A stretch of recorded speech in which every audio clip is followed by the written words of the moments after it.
महाराष्ट्रातून अनेक जिल्ह्यातून आज माझ्या या लाडक्या बहिणी या ठिकाणी राख्या बांधायला आल्या। त्यांचं मी स्वागत केलं। त्यांनी म्हटलं वर्षावर आम्हाला कधी यायला मिळत नव्हतं, परंतु वर्षावर त्यांनी येऊन आज राखी पौर्णिमेचा उत्सव साजरा केला। याचं समाधान, याचा आनंद मला आहे। आणि खरं म्हणजे जे 1,500 रुपये आपण महिन्याला मुख्यमंत्री लाडकी बहीण योजनेमध्ये आपण जे 2 महिन्याचे पैसे जमा केले, त्याबद्दल खूप आमच्या बहिणींच्या मनामध्ये एक आनंदही आहे, समाधान आहे। ते स्वतः काही भावना व्यक्त केल्या त्यांनी की आम्ही परिवारासाठी हे खरेदी करू, मुलांसाठी करू, नवऱ्यासाठी करू, कपडे घेऊ। काही लोकांनी म्हटलं की आम्ही आमचा छोटा व्यवसाय आहे, त्या व्यवसायामध्ये आम्ही ते पैसे गुंतवणूक करू। म्हणजे हा पैसा जो आहे, हे पैसे अर्थव्यवस्थेमध्ये येतील, खरेदी होतील, मार्केटमध्ये येतील आणि अर्थव्यवस्थेला चालना मिळेल। खऱ्या अर्थाने अर्थव्यवस्थेला चालना देण्याचं काम या माझ्या महिला भगिनी मोठ्या प्रमाणावर करतात, कारण त्यांना काटकसर माहीत आहे, प्रपंच कुटुंब कसं चालवायचं ते माहीत आहे आणि या पैशाचा विनियोग ते एक अतिशय उत्तमपणे ते करतील। 1,25,000 राखी आणलेली आहेत बहिणी, त्याच्याबद्दल काय सांगू? हे लाखो राख्या त्यांनी, आता काही राख्या मला बांधल्या बहिणींनी, पण लाखो राख्या त्यांनी बॉक्समध्ये भरून आणल्या। त्यांचे प्रेम आहे, त्यांनी म्हणजे खऱ्या अर्थाने हे प्रेम जे आहे, हे प्रेम आम्हाला आपल्या भावांना त्यांनी दिलंय, त्याबद्दल मी त्यांचा आभारी आहे। विरोधी पक्षांनी तर नेहमी त्याच्यामध्ये खोडा घालण्याचाच प्रयत्न केला आहे। आजही खोटं नॅरेटिव्ह पास करतायत। ते पहिले तर म्हणाले पैसे येणारच नाहीत, आता पैसे आल्यानंतर म्हणतात लवकर लवकर काढा, परंतु हे आमचं सरकार देणार आहे, आमचं सरकार घेणार नाही। आम्ही म्हणून आमची देना बँक आहे, समोर लेना बँक आहे। आणि म्हणूनच आज आमच्या बहिणींना भगिनींना जे 1,500 रुपये जे दिलेत आम्ही, याच्यावर आम्ही थांबणार नाही।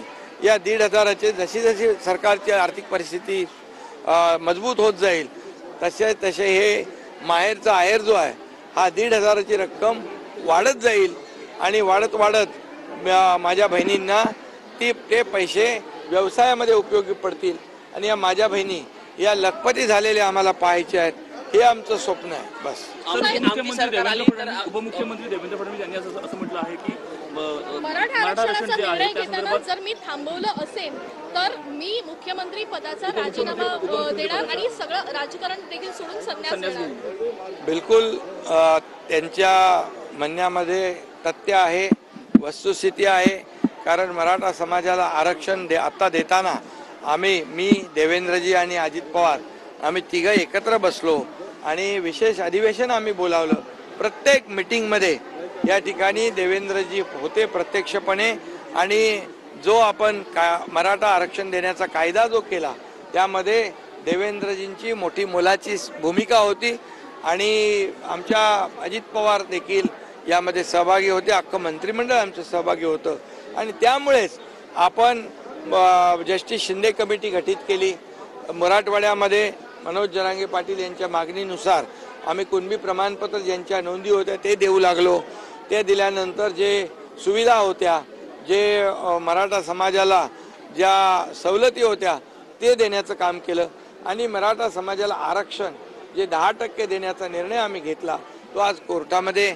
त्याला विरोध करायला कोण गेले ते बघा आधी, त्यामध्ये देखील विरोधी पक्षाचाच हात आहे आणि म्हणून त्या खऱ्या अर्थाने विरोधी पक्षांनी याच्यामध्ये सहकार्य केलं पाहिजे।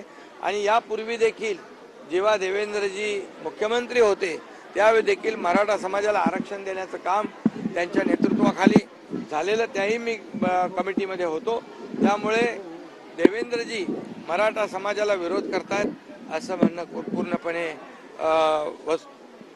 चुकीचं आहे आणि त्याच्यामध्ये कुठलंही तथ्य नाही। कारण शेवटी आम्ही जो निर्णय घेतो तो सरकार म्हणून सर्वांच्या सहमतीने एकत्रपणे निर्णय घेत असतो। हिंदी में जानना चाहेंगे, जिस तरह से फडणवीस जी ने कहा है कि अगर मराठा रिजर्वेशन उन्होंने रोका होगा तो राजनीति से संन्यास ले लेंगे, क्या बिल्कुल उसमें कोई तथ्य नहीं है। जब भी हमने मराठा समाज को आरक्षण दिया, तभी हम सब ने मिलकर, मैं, देवेंद्र जी, अजीत दादा और हमारे मंत्रिमंडल के सभी सहयोगी, इन सभी ने तय कर लिया कि मराठा समाज को आरक्षण देना चाहिए, क्योंकि मराठा समाज सोशली एजुकेशनली बैकवर्ड है और इसलिए हमने जाहिर मैंने भूमिका ली थी, छत्रपति शिवाजी महाराज की शपथ ली थी और उसके मुताबिक विशेष अधिवेशन लिया गया और उसमें मराठा समाज को आरक्षण दिया गया। अब आरक्षण के खिलाफ कोर्ट में कौन गए इसका भी पता लगाओ। इसलिए मेरा यही कहना है, विपक्ष ने दोगली भूमिका नहीं लेनी चाहिए, एक ही भूमिका लेनी चाहिए जैसे सरकार की भूमिका है। मराठा समाज को आरक्षण देते समय ओबीसी या अन्य किसी का भी आरक्षण कम ना हो, यह हमारी भूमिका कल भी थी, आज भी है और कल भी रहेगी। और इसलिए देवेंद्र जी जब मुख्यमंत्री थे तब मैं उनके मंत्रिमंडल में था, वो कमेटी में भी था, तभी भी मराठा समाज को आरक्षण देने के लिए बहुत जो प्राथमिकता देवेंद्र जी ने दी थी। इसलिए ये झूठा आरोप है, ये मराठा समाज आरक्षण जो है उनमें उनका भी बड़ा योगदान है। तर मुख्यमंत्री एकनाथ शिंदे यांची ही प्रतिक्रिया आपण ऐकलेली आहे। मराठा समाजाला अनेक सवलती दिलेल्या आहेत, आरक्षणाच्या मुद्द्यावर विरोधकांनी सहकार्य करावं असं शिंदेंनी म्हटलंय।